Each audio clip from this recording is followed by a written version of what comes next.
Okay, so Get Out was like one of my favorite movies this year, and it's so exciting to do this with you because obviously everyone at this doing this is really top of their craft, but you know everybody else they're legends, and we're like just starting out here, we're just trying to figure it out. So what I guess questions you've been asked 1,000 times, but what how'd you hear about the project? Was there an audition process? How'd you get into it? Or? It's a weird situation because I did this show called Black Mirror. Right. Back in England, 2011. Bing. Oh, you know. Yes. Jesus. See, this is surreal to me. Like, it's surreal to me that it still lives. So I did it in 2011. Nothing really happened in England. And then Netflix happened. So Netflix happened, like 2014, 2015. And then Americans started watching this show that I did like 3 years before. And then Jordan Peele watched it. And then he had the script, and I read the script, and I was like, "Yo, this script is insane!" Like, I was like, "Are you allowed to do?" You know, it just felt like it cost him something. Mm-hmm. You know, I always think that's really exciting to work with a filmmaker that's like putting it all on the line, you know, and saying stuff that's not. And then we Skyped, and then later it took a couple months, and then I had a film called Sicario coming out. Right.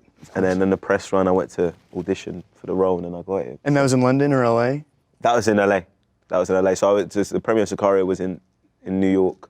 Then I went to LA. I was like, I should just. And you're right in LA. That's always a good feeling. That always makes you feel like you're in LA, you're making moves, and it's always good to. I always feel like it's always good to be there. You have to be there. In front of the person. Yeah. So you don't like self-tapes as much.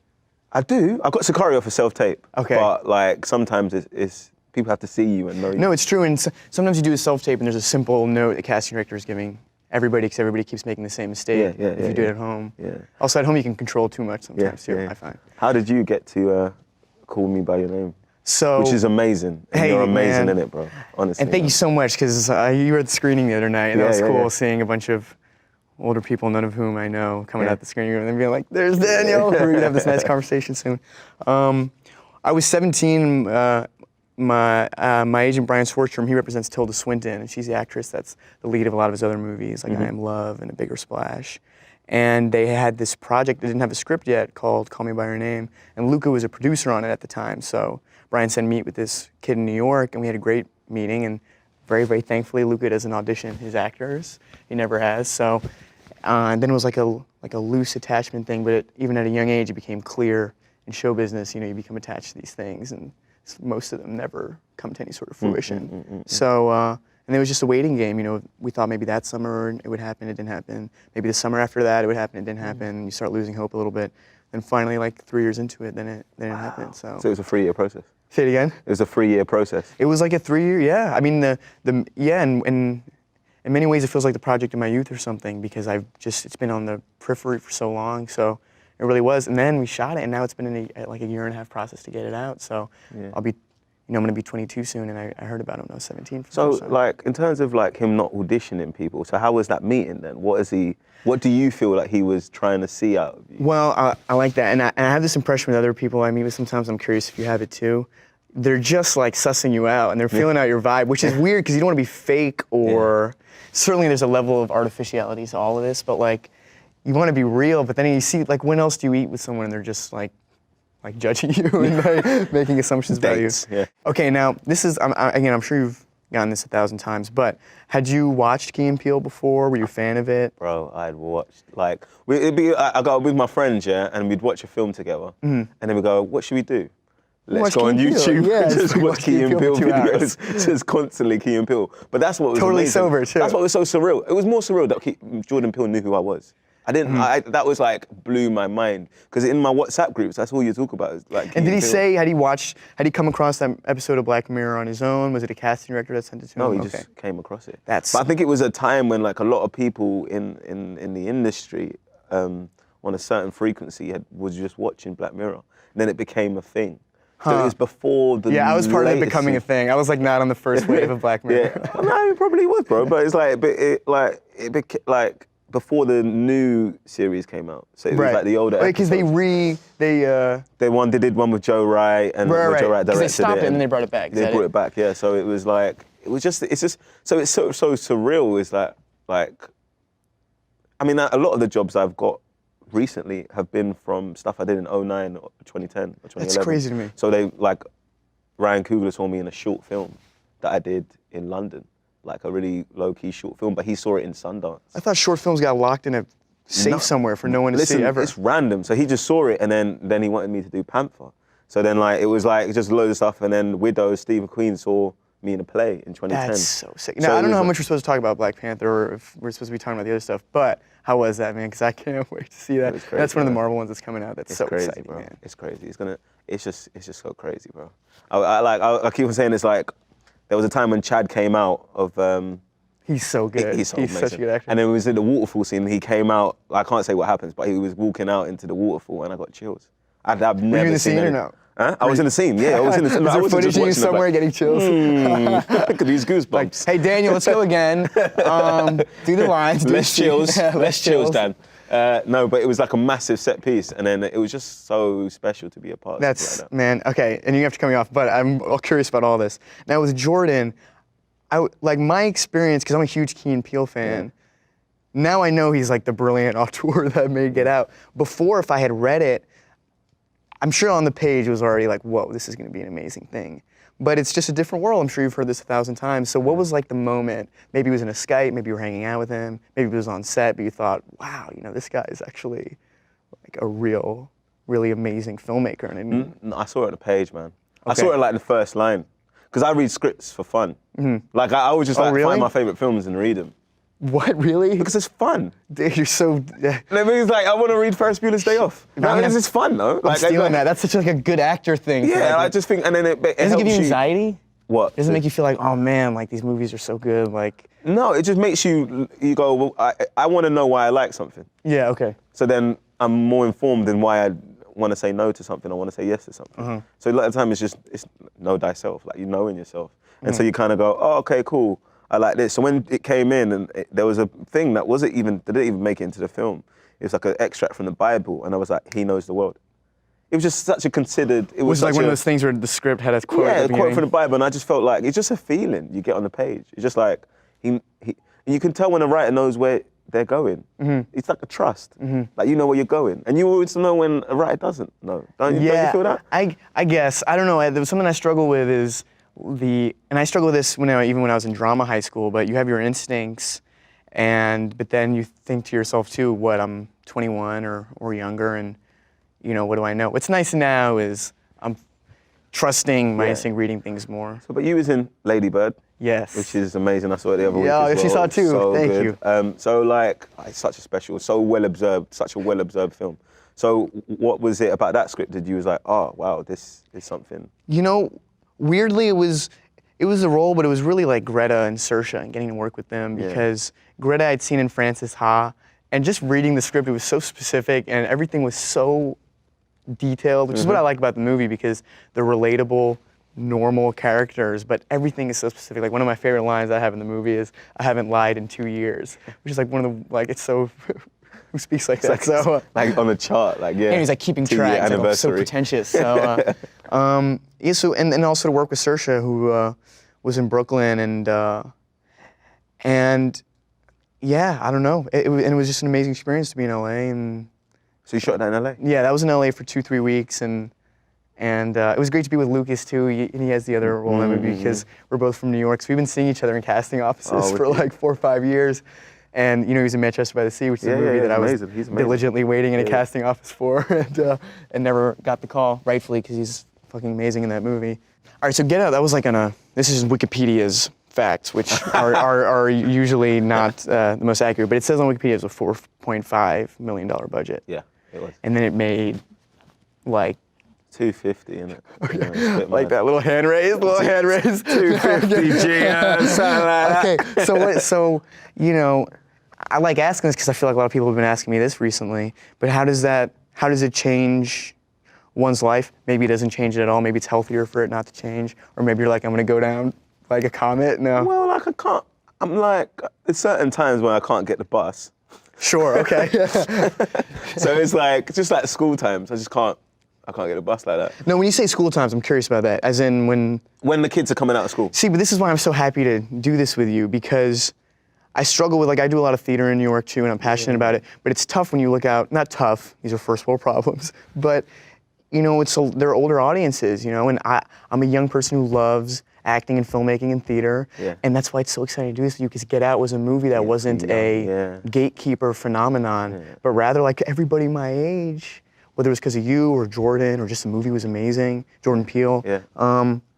So I'm sorry I cut you off there. But, No, that's what was quite. I mean, I realised I'm back home in London because I've done loads of stuff back home, and even Black Mirror, like loads of stuff I've done is like, I did a show called Skins, and that kind of changed. Oh my God, I didn't know you were in Skins. Yeah, that I was was Skins back in the day, bro. Like, they made an like, American version that was not what the British version no, was. I can't have an opinion on it. Yeah, no comment. I haven't seen the American version, but like. Oh, you were in the American version? No, I'm in the English version. Oh yeah, okay. I'm in the first two series, and then that kind of was like, oh, everyone my age. It was kind of like this, it's a show made by teenagers.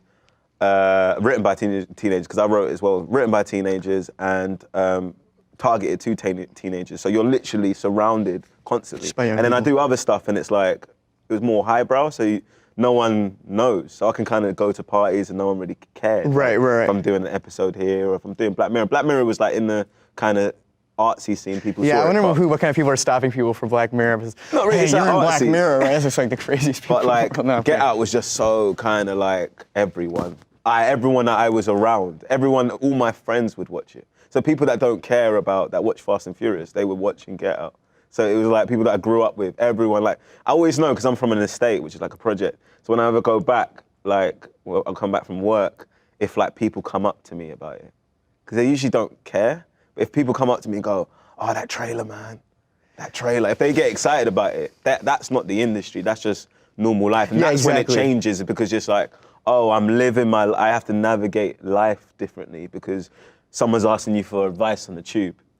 Do you know what I mean? About like their life and what they can do. Do you know what I mean? Because I'm a young black man that's doing my thing. Do you know what I mean? And I'm not from a privileged background. So then a lot of time they're just going, oh, how did you find, I'm sure that there are questions that are specific to that and the inspiration. But don't you get that in New York? Like people must know who you are, and they come up to you. The tremendous benefit is this film hasn't come out yet. Nobody has an idea who I am anyway. So, I mean, no, it really hasn't happened yet.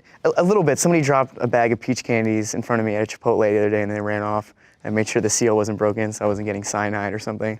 Not that anybody's trying to poison anybody, but that's one for the memoir. That's one for the memoir. Yeah, exactly. A memoir that 4 people will buy. So, and why it'd be funny that it's peach candies. For those that haven't seen the film, it's gonna be very weird to explain this, but I don't want to spoil it because it's like I don't want to spoil it. There's a great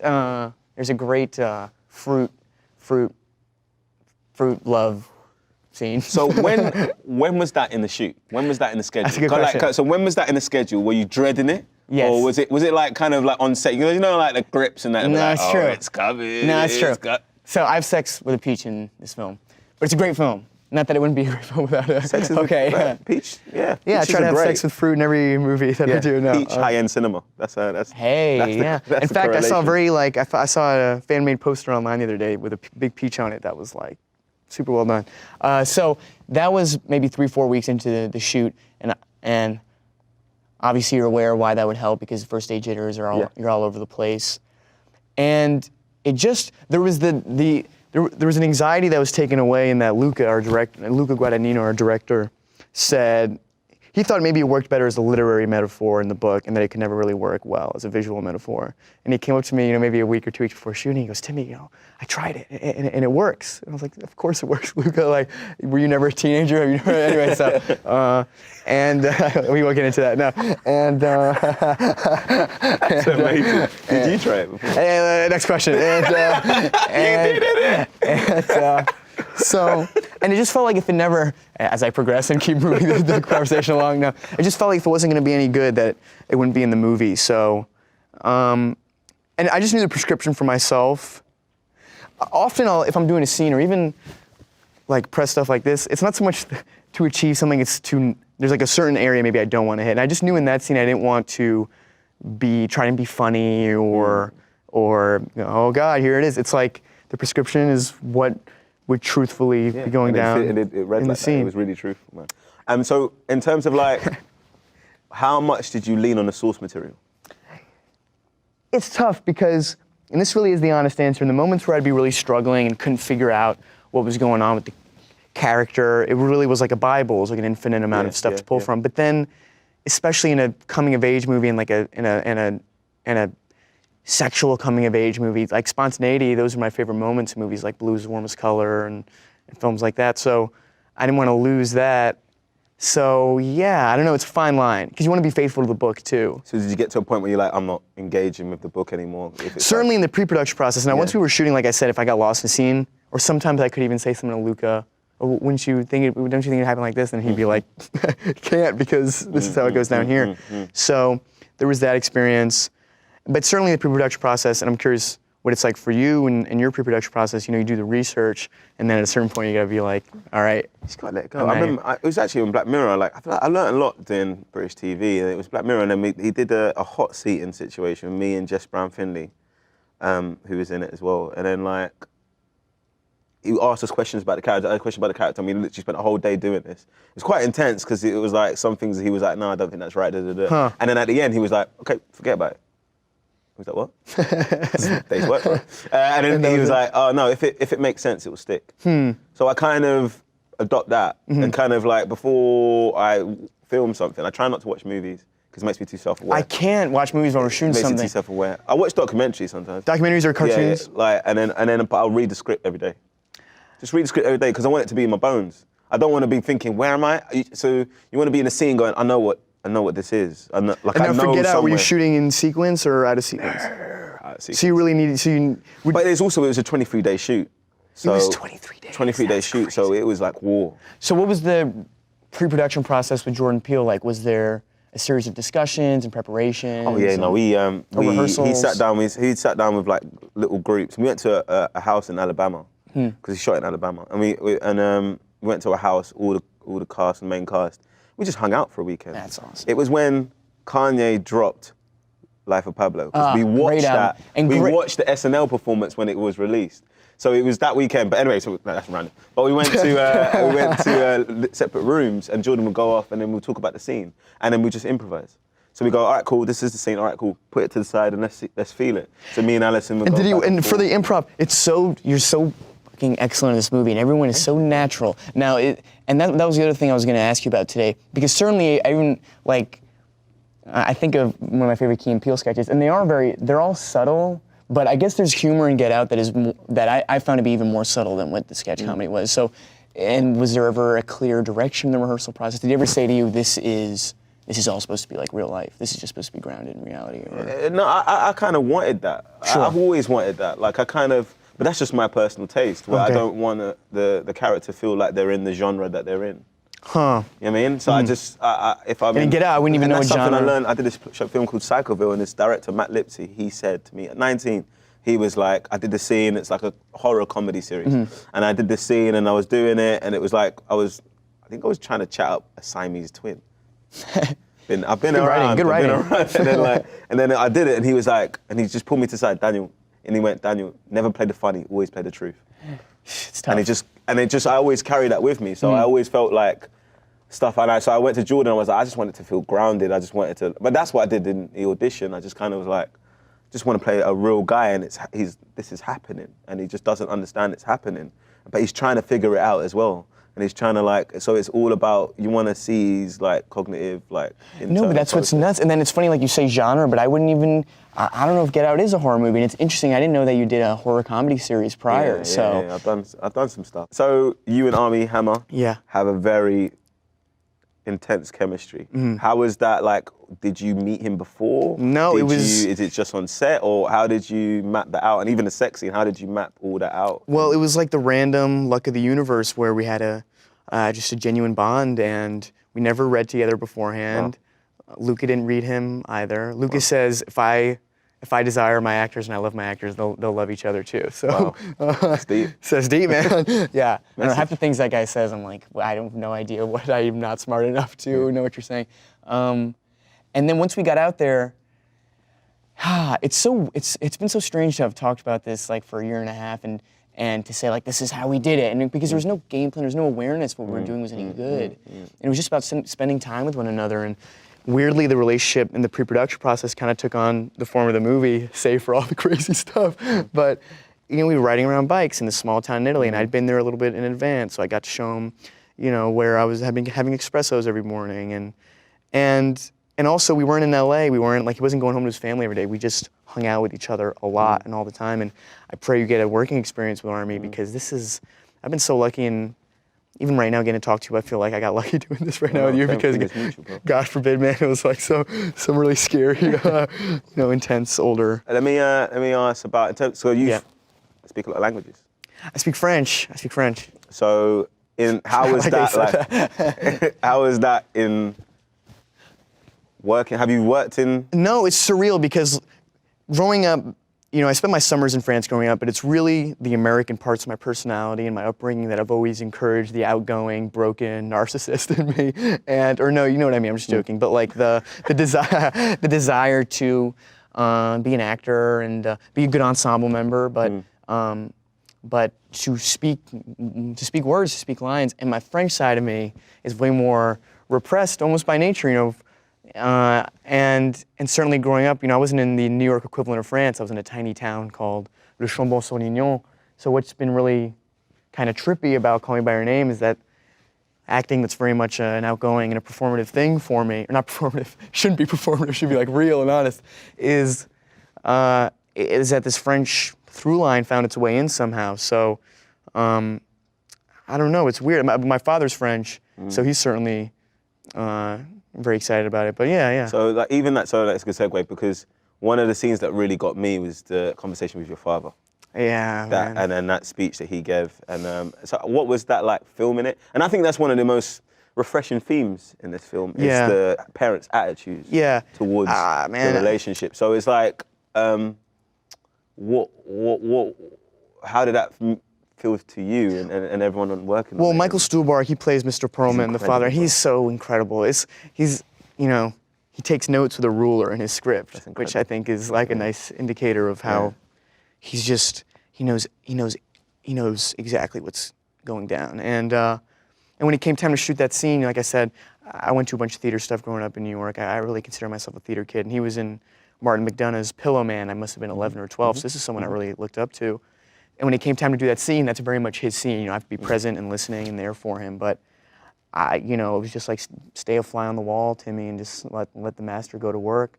And then there was the experience of really hearing it too in that monologue and getting to hear, don't push away pain in your life and embrace it and live and let live. And to feel crummy doesn't mean that you should not just feel crummy and sit in that state.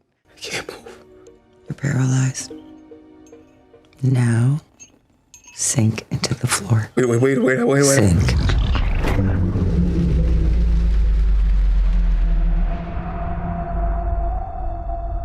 This is a scene because I was even talking with a buddy on the phone, telling him that we're gonna have this discussion, an actor friend of mine, and we both I was saying what are some things you think I can ask, and we both landed on the same thing, and he brought it up first actually, and we don't have to get into specifics, whatever, maintain the mystery of the performance, but that sunken chair scene, that scene is so crazy, and in the most obviously fantastic ways, and how'd you guys shoot it? What was the rehearsal process like? Did you know it was gonna be so?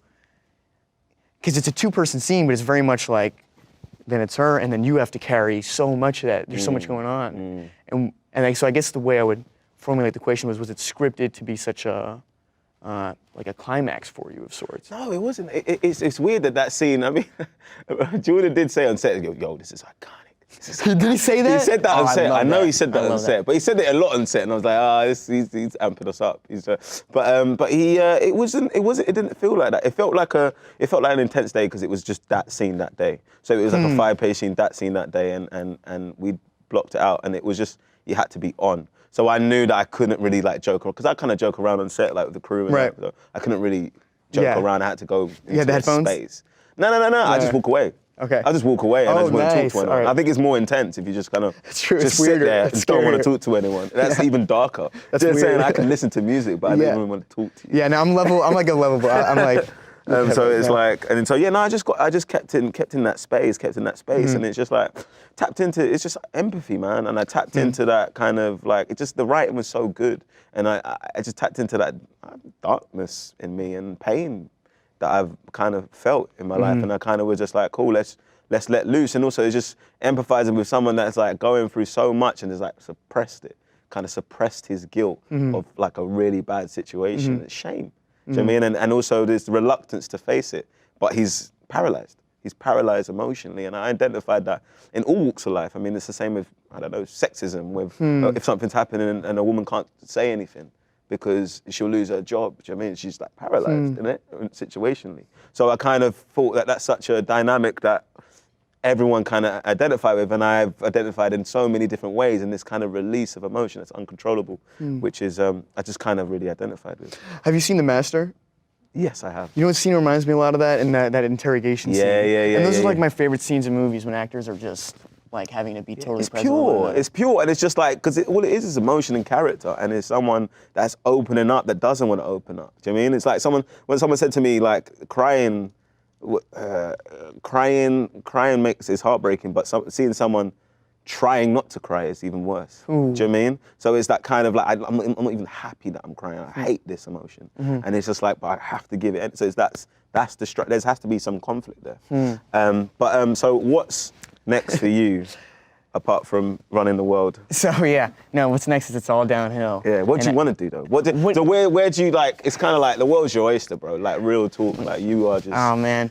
You have got the juice. Dude, yeah? thank you. So wow, it's like, so man, and that was filmed, right? I have Danielkalluya saying that to me now, right? But so it's just like, what you're doing at the moment, what you want to do, what do you aspire like? Well, for, I don't know. You know, it's. I don't know if you have this experience too, where it's, things have been going very well, and I feel like I have to suffocate the moment with appreciation or something, and really sit in it, and that's tough because. I don't know, not tough. These are great things, but no, it's tough, bro. If it's you find weird. it tough, it's tough. Yeah, it is what it is. Yeah, everyone's entitled to their because it's just like you're just navigating a new space. That's what it feels like. And also, I don't want to. It's tough because I don't want it to be the kind of thing where, because I even watched things I did when I was 19, and at 21 I go, man, I'm so thankful that I have two years now on that. And I just know I'm gonna watch things 4 or 5 years from now and go, oh man, I was clueless. Or God forbid, I'm like, those are the glory years, now I'm all washed up and miserable. So I don't know, I just want to work, it's just good directors, just good projects, good, important storytelling. The way, beyond any sort of academic evaluation of Call Me By Your Name, what's so sick is the way people react to it, like visceral reactions to it, or like the monologue you referenced, and some people have come up to me and say, I never had that father. And as a gay man, if I had had that father, my life would have been easier and things like that. So, that's the goal, is to keep doing things like that and not to get, it's fun being in LA, we were talking about this earlier, but it's a weird place out here, man. It's not London, it's not New York. So, okay, so there's Get Out, and then you have the bigger movies that are coming too. And so is there a goal for something else to do, where you're taking it a day at a time, or you're riding the wave? Like, what's the philosophy? And actually, give me some advice here, because you lead the way a little bit. Thanks, bro. I kind of just feel like I did Get Out, not because it was big, but because I believed in it. Right. So, and it happened to do what it did. I think I've got populist sensibilities. Just growing up, I didn't grow up in the industry, so, and I love highbrow cinema and like art house cinema, so I always would look for both. And I ideally look for both in the same project. I mean, someone that knows what they're doing. So I kind of just like, listen, if I feel it, then I feel it. Then my friends will feel it too, because I'm around my friends. Do you know what I mean? I just want to make stuff for my friends. Dude, this is. Do you mean it's I want to be friends with your friends? Yeah, it's just like I want my friends to go, oh, like I really enjoyed that, or like cause stuff that your mum would go, oh yeah, I really like that. Do you know what I mean? She watched Queen of Katwe and she loved it. As opposed to it's got to be doing something for like to serve. You're there to serve. Do you know what I mean? And so for me, it's just like on the page, do I feel it? And then kind of. And if the director, I'm very lucky that I've been working with people that I'm a fan of them already. Like I was watching the film, I was watching Black Panther anyway. Right. Like I don't know how I managed to be in it. So it's just like, just keep. And that's a good feeling. It's not intimidating. Yeah, no, just keep doing that and being present. Because sometimes I may feel like I want to do this, and it may be right to do a musical or whatever. Or whatever. Because I grew up and. Oh my gosh, you're doing a musical now? No, I'm not doing a musical, bro.